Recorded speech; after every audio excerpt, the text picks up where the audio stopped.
यहाँ पे आने का मकसद क्या है कि आप किसान हैं या यहाँ पे भी वायरल होने के लिए आए हो? मेरे घर में कोई किसान नहीं है, ना मेरे पिताजी किसान है, ना मैं किसान हूँ। क्या मैं देश के किसान का अनाज नहीं खाता? खाता हूँ ना, आप भी खाते हैं। आप तो पत्रकारिता करते हैं, फिर भी आप यहाँ आए हैं, ठीक है ना। आप तो किसान नहीं है ना, तो ऐसी मैं भी किसान नहीं हूँ मेरे भाई। पढ़ा लिखा आदमी बोलेगा नहीं, लिखेगा नहीं, तो आपके और हमारे ऊपर चाय वाले और समोसे वाले ही राज करेंगे। राइट टू स्पीच का अगर अधिकार है तो बोलिए, राइट टू फ्रीडम का अगर अधिकार है तो छीनिए। देश से हमारे से कोई आजादी छीन नहीं सकता। ये अधिकार हमारे को हमारे देश का कॉन्स्टिट्यूशन देता है, हमारे देश का लॉ देता है। बोल के गया है कि आप बीजेपी के बंदे हो, आरएसएस के बंदे हो, ऐसे इल्जाम अक्सर लगते रहते हैं क्या? देखिए, मैं सिर्फ अपने देश का बंदा हूँ, ना मैं किसी पार्टी का बंदा हूँ, ना मैं बीजेपी का हूँ, ना आरएसएस का हूँ। और बीजेपी तो खुद अपनी नहीं है, वो तो खुद उद्योगपतियों के हाथ में बिकी हुई है। मंत्री वहाँ बोलते हैं कि हमारी जो फाइनेंशियल कंडीशन है वो इतनी मजबूत नहीं है कि हम सभी फसलों पर एमएसपी दे पाए। एक बात बताइए, करोड़ों रुपए का जो कार्यालय बनना है, ये आपके पिताजी दहेज में दे गए थे क्या हिंदुस्तान को? जो कार्यालय बनाए जा रहे हैं, और किसानों के लिए आपके पास पैसा नहीं है। तो एक बात मुझे बताइए, अगर पैसा नहीं है तो बंद कर दो नेताओं और सांसदों का वेतन भत्ता। अपने आप पता चल जाएगा पैसा है या नहीं है। ਦੋਸਤੋ ਤੁਸੀਂ ਰੋਜ਼ਾਨਾ ਸਪੋਕਸਮੈਨ ਦੇਖ ਰਹੇ ਹੋ। ਇਸ ਵਕਤ ਗਾਜ਼ੀਪੁਰ ਬਾਰਡਰ ਖੜੇ ਆ ਤੇ ਜੋ ਸ਼ਖਸੀਅਤ ਮੇਰੇ ਨਾਲ ਹੈ ਮੈਂ ਤੁਹਾਨੂੰ ਦੱਸ ਦਵਾਂ, ਮੋਹਿਤ ਸ਼ਰਮਾ ਇਹਨਾਂ ਦਾ ਨਾਮ ਹੈ ਤੇ ਸੋਸ਼ਲ ਮੀਡੀਆ ਤੇ ਇਹਨਾਂ ਦੀ ਹਰ ਇੱਕ ਵੀਡੀਓ ਇੰਨੀ ਕੁ ਜ਼ਿਆਦਾ ਵਾਇਰਲ ਹੁੰਦੀ ਹੈ, ਲੋਕ ਸੁਣਨਾ ਪਸੰਦ ਕਰਦੇ ਨੇ। ਅਕਸਰ ਸੋਸ਼ਲ ਮੀਡੀਆ ਤੇ ਸਰਕਾਰ ਦੇ ਖਿਲਾਫ, ਸਰਕਾਰ ਦੀਆਂ ਜਿਹੜੀਆਂ ਨੀਤੀਆਂ ਨੇ ਉਹਦਾ ਵਿਰੋਧ ਕਰਦੇ ਨਜ਼ਰ ਆਉਂਦੇ ਨੇ। ਲਗਾਤਾਰ ਵੀਡੀਓਆਂ ਜਿਹੜੀਆਂ ਇੰਟਰਵਿਊਜ਼ ਦੇ ਵਿੱਚ ਕਈ ਵਾਰ ਮੋਦੀ ਸਰਕਾਰ ਦੇ ਜਿਹੜੇ ਚਹੀਤੇ ਨੇ ਉਹਨਾਂ ਦੇ ਨਾਲ ਇਹਨਾਂ ਦੀ ਬਹਿਸ ਡਿਬੇਟ ਵੀ ਸਾਨੂੰ ਸੋਸ਼ਲ ਮੀਡੀਆ ਤੇ ਨਜ਼ਰ ਆਈ ਹੈ। ਤੇ ਅੱਜ गाजीपुर बॉर्डर ਮੈਨੂੰ मिले ਇਹਨਾਂ ਦਾ ਨਾਲ मुलाकात करानी थोड़ी समझिया।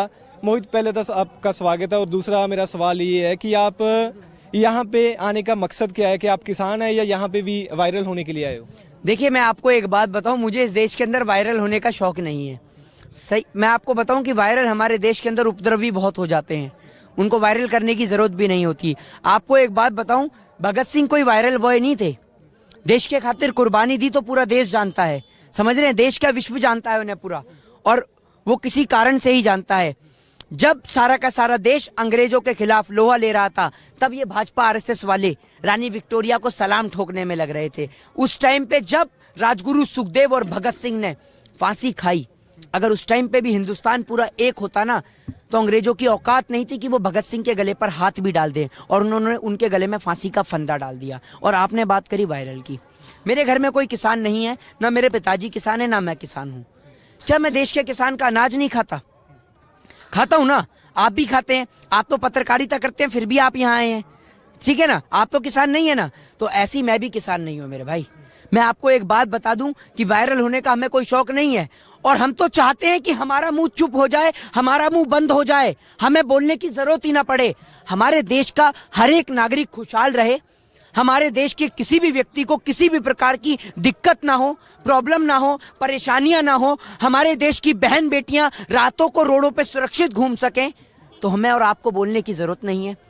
और आप क्या समझ रहे हैं, अगर पढ़ा लिखा आदमी बोलेगा नहीं, लिखेगा नहीं, तो आपके और हमारे ऊपर चाय वाले और समोसे वाले ही राज करेंगे। तो इसलिए अगर लोकतंत्र में रहते हैं तो उसका इस्तेमाल कीजिए। राइट टू स्पीच का अगर अधिकार है तो बोलिए, राइट टू फ्रीडम का अगर अधिकार है तो छीनिए। देश से हमारे से कोई आजादी छीन नहीं सकता। ये अधिकार हमारे को हमारे देश का कॉन्स्टिट्यूशन देता है, हमारे देश का लॉ देता है। ये अधिकार हमसे कोई नहीं छीन सकता। अगर मैं मोहित दी एजुकेशन की गल करा तो मैं ਤੁਹਾਨੂੰ ਦੱਸ ਦਵਾਂ कि लो कर रहे ने 3rd ईयर च है। रोहित, इस तो इलावा आरएसएस का इल्ज़ाम लग्या हुणी, तुसी भी उरे सीगे, कोई आया और आपको बोल के गया कि आप बीजेपी के बंदे हो, आरएसएस के बंदे हो, ऐसे इल्ज़ाम अक्सर लगते रहते हैं क्या?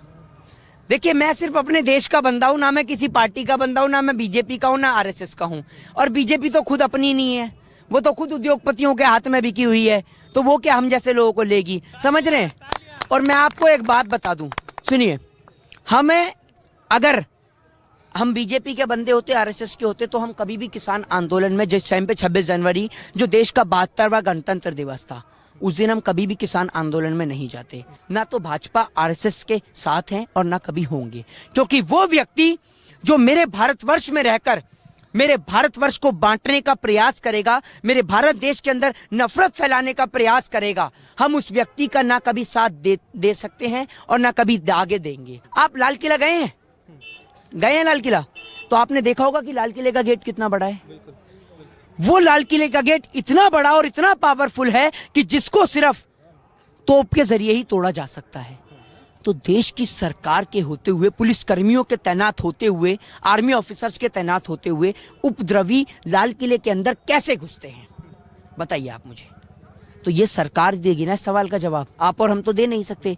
दूसरी बात, आप मुझे एक बात बताइए, देश के अंदर इंटरनेट सेवा बंद करने का मतलब क्या है? आप एक बात मुझे बताइए, इंटरनेट सेवा आपने बंद कर दी, बात तो बंदा फोन के जरिए भी कर सकता है। मतलब इंटरनेट सेवा बंद करने का मकसद आपका क्या है कि अगर कोई घटना किसी व्यक्ति के साथ घट रही है तो वो उसकी वीडियो बनाकर वायरल नहीं कर सकता, यही तो मकसद है ना। तो आपने इंटरनेट सेवा बंद कर दी गई, जिस कारण देश की दलाल मीडिया घर बैठ के लोगों का माइंड वॉश करने लग गई। इन लोगों की साजिश थी कि दीप सिंधु जैसे कई लोग किसानों के भेष में किसान आंदोलन में घुसे, किसान ट्रैक्टर मार्च में घुसे, जिन्होंने देश के 72वें गणतंत्र दिवस के अवसर पर देश की किसान की शांतिपूर्ण परेड को उपद्रवियों के तौर पर उसको आक्रोशजनक बनाया और देश के किसान को बदनाम करने की कोशिश इनके द्वारा की गई, जो कोशिश पूर्ण रूप से असफल और नाकाम होती हुई नजर आई। क्योंकि जिस तरीके से आपने देखा कि दीप सिंधु की फोटोज, वीडियोस लगातार सोशल मीडिया पे वायरल हो रही हैं। अगर दीप सिंधु लाइव वीडियो नहीं करता तो किसी को पता ही नहीं चलता कि वो दीप सिंधु था, समझ रहे हैं। लेकिन अब तक दीप सिंधु गिरफ्तार नहीं किया जाता, लेकिन देश के किसान के ऊपर एनआईए जांच करने के लिए तुरंत पहुंच जाता है। तो उन पे भी हो रही है। तो दीप सिंधु को क्यों नहीं ढूंढा जा रहा अब तक? आखिर है कहां वो? भाई, भारतवर्ष के अंदर हर जगह बीजेपी की ज्यादातर सरकार है। प्रधानमंत्री नरेंद्र मोदी जी बीजेपी के साथ ताल्लुक रखते हैं, गृह मंत्री बीजेपी से ताल्लुक रखता है, तब आप उसे नहीं ढूंढ पा रहे दीप सिंधु को, तो आप कैसे ढूंढेंगे? आप तो कहते थे ना कि आपके हाथ में पावर दीजिए, आज तो पावर आपके हाथ में है, ढूंढिए उपद्रवियों को और दीजिए सजा। क्यों नहीं देते सजा? इसलिए नहीं देते कि उपद्रव करने वालों के संबंध आपकी पार्टी से होते हैं।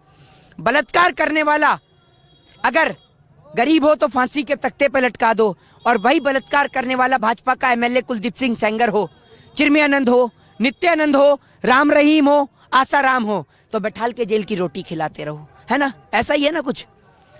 शारदा चिटफंड घोटाले के सबसे बड़े आरोपी मुकुल राय अगर भारतीय जनता पार्टी शामिल कर लेते हैं, भारतीय जनता पार्टी में शामिल हो जाते हैं, तो वो गंगा से भी पवित्र हो जाते हैं, और अगर दूसरे दल में होते हैं तो वो विरोध में होते हैं। टिकैत साहब के आंसू आपको झूठे नजर आ जाते हैं। संसद में जब योगी महाराज रोते हैं तो ये रिश्ता क्या कहलाता है? वो झूठ में नहीं रोते, वो तो केस को लेके ही रो जाते हैं। तो उनके भी आंसुओं के लिए पूछ लीजिए आप क्यों रो रहे हैं। 56 इंच वाला जब भावुक हो जाता है तब भी नहीं पूछते आप कि आपका तो 56 इंच है, कैसे रो रहे हैं आप। लेकिन वो भी रो जाते हैं, उनसे भी नहीं पूछा जाता। लेकिन टिकैत साहब अगर रो जाते हैं किसान को लेकर तो सबको दुख और दर्द हो जाता है। अरे किसान के लिए दुख दर्द हर किसी के मन में है, मेरे भी दिल में है। क्या जब मेरे घर के अंदर कोई घर से किसान होगा तभी मैं उठ के आऊंगा? मेरी औकात नहीं है 200 रुपए किलो आलू खरीदने की, शायद आपकी होगी। मेरे देश के अंदर बहुत सारे ऐसे लोग हैं जो नमक तेल रोटी खाकर अपना और अपने परिवार का घर का खर्चा चलाते हैं, और सरकार उनकी थाली से नमक तेल और रोटी छीनना चाहती है, जो हरगिज नहीं होगा। आप इस देश में चंद उद्योगपतियों को फायदा पहुंचाने के चक्कर में देश के तमाम किसानों को बलि का बकरा नहीं बना सकते। और आप इस काले कानून को अगर वापस ले लेंगे, एक कानून अगर भारतवर्ष के अंदर वापस हो जाएगा तो क्या आफत आ जाएगी? मुझे ये बताइए ना, कोई आफत आ जाएगी? देश की सरकार छोटी हो जाएगी? देश की सरकार, किसानों की नजर में सरकार की अहमियत और भी ज्यादा बढ़ जाएगी अगर वो इस बिल को वापस ले लेते हैं। क्योंकि अगर आप गाजीपुर बॉर्डर देखें तो ज्यादा से ज्यादा समर्थक भाजपा के हैं, जो भाजपा को छोड़कर यहाँ पर आए हैं सिर्फ किसानों के खातिर। समझ रहे हैं? हाँ, मुझे एक बात बताओ, आप लॉ कर रहे हो, इस कानून को आपने अच्छे से पढ़ा होगा। मान लेते हैं कि ये कानून आपके कहने के मुताबिक, किसानों के कहने के मुताबिक गलत है, इसमें जो नहीं सही बातें, इससे पहले भी, इस कानून के आने से पहले भी किसान आत्महत्या कर रहा था।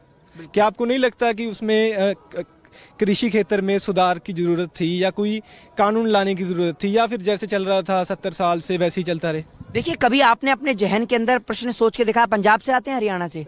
पंजाब से आते हैं ना, तो आप एक बात मुझे बताइए, कभी आपके जहन में ये प्रश्न आया है कि इस देश के अंदर आत्महत्या करने वाला किसान ही क्यों होता है? आत्महत्या करने वाला कोई व्यापारी या बिजनेसमैन भी तो हो सकता है। छोटे व्यापारी भी आत्महत्या करते हैं। सुनिए, बिजनेसमैन, बड़ा बिजनेसमैन क्यों आत्महत्या नहीं करता? अरे भैया, विजय माल्या के ऊपर लाखों करोड़ों रुपए का कर्जा हो गया था, आपने देखा, देश के ऊपर, लेकिन वो देश का पैसा लेके और फुर हो गया, उसने तो आत्महत्या नहीं करी। मेहुल चौकसी देश का करोड़ों रुपए लेकर भग गया, उसने आत्महत्या नहीं करी। नीरव मोदी देश का करोड़ों रुपए लेके भग गया, उसने आत्महत्या नहीं करी। शायद अगर मैं आपसे एक प्रश्न करूं तो आप उसका जवाब नहीं दे पाए। आपको याद नहीं होगा कि इस देश के अंदर अंतिम बार आत्महत्या किस बड़े बिजनेसमैन ने करी थी, नहीं पता ना आपको। लेकिन अगर मैं आपसे कहूं कि इस देश के अंदर किसान ने कब आत्महत्या करी, तो अगर आप इस आंकड़े को देखें तो हर दिन देश के अंदर 8 किसान आत्महत्या करते हैं। अगर इसके अंदर आप दिहाड़ी मजदूर को जोड़ दें तो यह आंकड़ा 16 के पार चला जाता है। समझ रहे हैं? तो आप ये सोचकर देखिए, देश का किसान इसलिए आत्महत्या करता है, उसके पीछे रीजन और कारण ये है कि अगर देश के भगोड़े देश से लाखों करोड़ों रुपया, खरबों रुपया लेकर चले जाते हैं तो उनको लेकर देश के प्रधानमंत्री और गृह मंत्री नहीं बोलते। लेकिन अगर देश का किसान बैंक से 10,000 15,000 रुपए उधार ले तो उसकी संपत्ति को, उसकी प्रॉपर्टी को जब्त कर लिया जाता है। जबकि वो छोटा किसान जिसके पास उसकी जमीन एकमात्र साधन है, अगर वो ही छीन जाएगी तो वो अपने परिवार का पालन पोषण भरण कैसे करेगा? और आपको पता है किसान बैंक का कर्जा कब नहीं चुका पाता? जब उसके खेत में बारिश नहीं होती। समझ रहे?